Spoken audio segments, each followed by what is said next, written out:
NHK 그 네. 단란주점 가갖고 아가씨 끼고 노신 분들이 이제 그걸로 인해서 이분들은 국회 배지도 받고 최민희는 그게 성역이다 5.18이 얘기라고 하지만 그거는 그분들이 만든 성역인 거고 사실 그걸 동의하지 못하는 사람도 많고 저는 5.18이 왜 민주화였는지 저는 사실 납득을 못하거든요.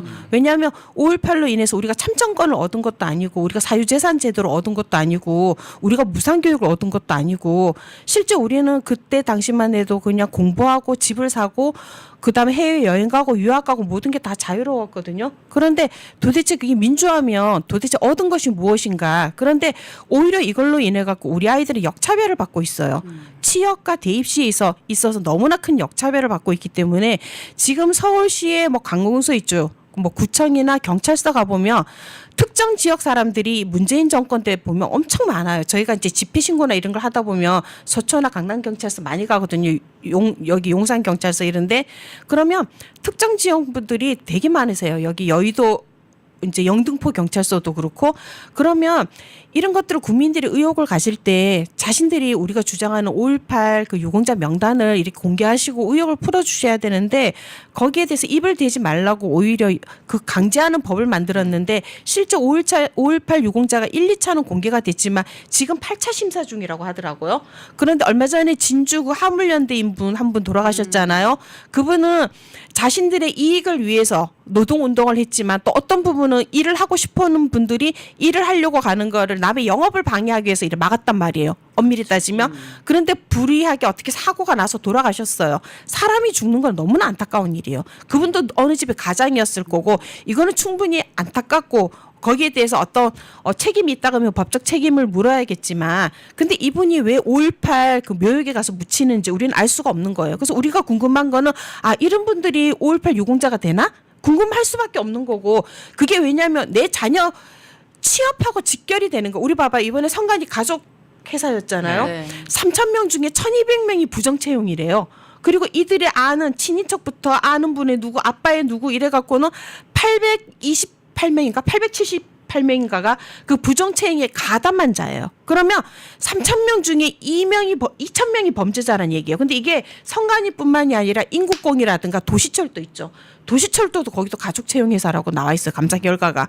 그럼 온 사방이 이런데 거기다 5.18까지 자녀 특혜까지 하면 우리 아이들은 어디 가란 얘기예요. 우리 아이들은 갈 데가 없어요. 갈 데가 없어. 그러면은 학생들은 거기에 대해서 불공정, 역차별을 느끼는 것이고 저희 학부모도 마찬가지예요. 그러면 이들은 여기에 대해서 우리의 불공정한 이 마음을 울분을 해소시켜 주는 게 사실 정치 아닌가요?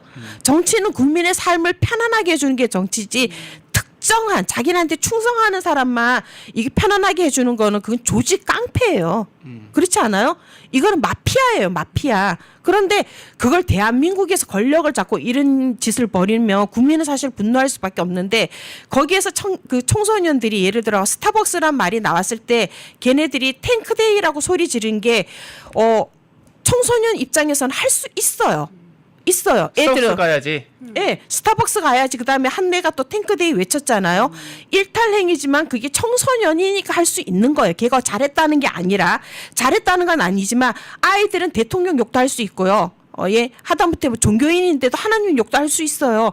그러면서 아이들이 잘못된 걸 가르치면서 성장해 가야 되는데 문제는 이 5.18로 NHK 가라오케 가서 술 처먹은 사람들이 자신들의 그 권력을 공고하기 위해서 아이들을 드잡이 한다는 게 아이들이 인생을 한마디로 조지고 있는 거잖아요. 6개월 출전 정지는 인생을 조지는 거예요. 어른들이 어떻게 이럴 수 있어요? 애들끼리 싸우면서 그럴 수 있다고 쳐요. 그렇지만 어른은 그러면 안 되는 거거든요. 그런데 봐봐요. 최 교신 같은 경우에는 본인이 중학교 그렇죠. 선생을 3번을 했어요. 그 중에서 2번은 여중 선생이에요. 근데 뭐라 그랬어요?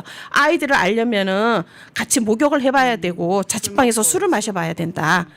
아니 여중 선생 했던 분이 그 애를 알려면은 같이 목욕을 하고 자취방에서 술을 마셔봐야 되는데 이거 언어 성폭력 아니에요? 이거 언어 성폭력이에요. 근데 이 사람이 뭐라 그랬어요? 박정희 대통령에 대해서 탕탕절이라는 사람이요. 이런 사람이 교육부 장관이 됐는데 물은 위에서 아래로 흐르는데 애들이 뭘 보고 배워요? 우리 교육부 네. 장관이 이래도 그렇죠. 되면 우리도 이래도 된다. 자, 지금 뭐 탕탕절